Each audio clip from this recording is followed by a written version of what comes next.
अस्सलाम वालेकुम दोस्तों। एक ऐसा छोटा सा बच्चा जिसने 5 साल तक एक लफ्ज़ भी मुंह से नहीं बोला और ये समझा जाने लगा कि ये बच्चा शायद सारी ज़िंदगी नहीं बोलेगा, लेकिन फिर उसी बच्चे को दुनिया ने आइंस्टाइन के नाम से जाना। आइंस्टाइन की ब्रेन की पिछली वीडियो के अंदर आपने ये जाना था आइंस्टाइन के दिमाग आखिर किन किन मराहिल से गुजरा और फिर उस पर स्टडीज़ हुई।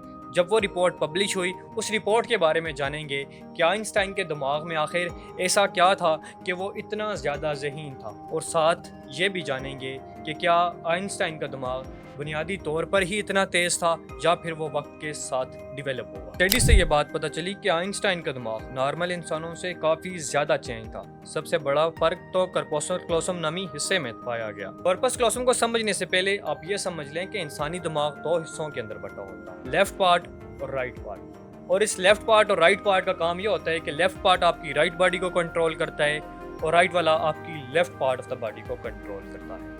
लेकिन आप ये सोच रहे होंगे इस सब के दरमियान कॉर्पस क्लोसम का क्या काम है। लेफ्ट हिस्सा बोलने, समझने, कैलकुलेशंस लिखने के दौरान काम करना, जबकि राइट हिस्से के पास क्रिएटिविटी, शेप्स, पेंटिंग और बाकी रिक्रिएशनल एक्टिविटीज़ की जिम्मेदारी होती है। कॉर्पस क्लोसम का क्या काम है, ये समझने के लिए आप ये समझ लें कि आप कीबोर्ड पर टाइपिंग कर रहे हैं कुछ ना कुछ, आपके लेफ्ट हैंड से मिस्टेक हुई तो वो मिस्टेक आपके राइट हैंड ने करेक्ट कर ली। सिमिलरली आप मोबाइल पे कुछ टाइप कर लेते और आपने कुछ गलत टाइप किया, सो एकदम आपके लेफ्ट हैंड की करेक्शन आपके राइट हैंड ने की।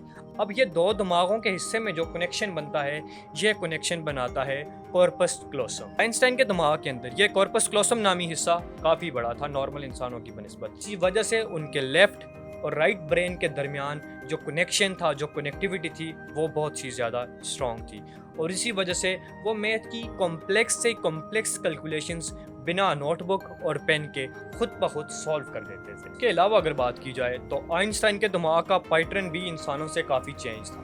आइंस्टाइन के दिमाग के अंदर न्यूरॉन्स का फ्लो काफ़ी बेहतर था बनिस्बत आम इंसान के। इस बात को यूं समझते हैं कि जब आइंस्टाइन के दिमाग का वजन किया गया तो वो 1230 ग्राम था, जबकि आम इंसानों का दिमाग 1400 ग्राम होता है। और आइंस्टाइन की दिमाग की लाइनिंग पतली होने की वजह से इंफॉर्मेशन का फ्लो या न्यूरॉन्स का फ्लो काफ़ी ज़्यादा बेहतर था। लेकिन एक सवाल तो अभी भी बाकी था, क्या आइंस्टाइन इसी दिमाग के साथ पैदा हुए थे या फिर ये ब्रेन आहिस्ता आहिस्ता डेवलप हुआ? आपको क्या लगता है? वीडियो के आगे जाने से पहले कमेंट सेक्शन में ज़रूर आगाह करें। तहकीक से पता चला कि जब आइंस्टाइन पैदा हुए तो वो 5 सालों तक बोल भी नहीं सकते थे, क्योंकि नॉर्मल बच्चे 2 या 3 साल की उम्र में बोलना शुरू कर देते हैं। आइंस्टाइन ने बोलना भी शुरू किया तो वो ज़्यादा नहीं बोलते थे, बल्कि हमेशा अपनी सोचों में गुम रहते थे।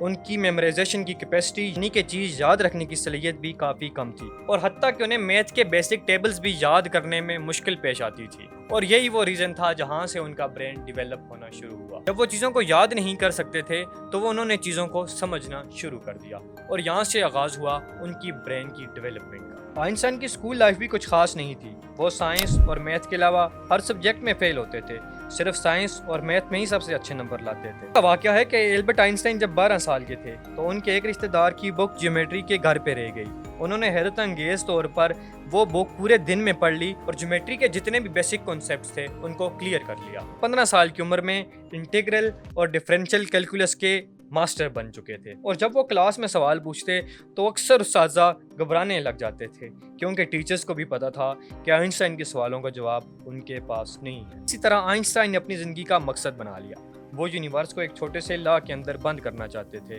और उनकी ज़िंदगी का मकसद भी शायद यही था। इस साल की उम्र में आइंस्टाइन ने रिसर्च पेपर पब्लिश करके सारी दुनिया को हैरान कर दिया। इस कारकर्दगी पर उन्हें नोबेल प्राइज से भी नवाजा गया। अब इतनी रिसर्च होने के बाद ये बात तो साबित हो चुकी थी कि आइंस्टाइन का दिमाग नेचुरली तौर पर ऐसा नहीं था, गॉड गिफ्टेड नहीं था, बल्कि ये ब्रेन उनका आहिस्ता आहिस्ता डेवलप हुआ।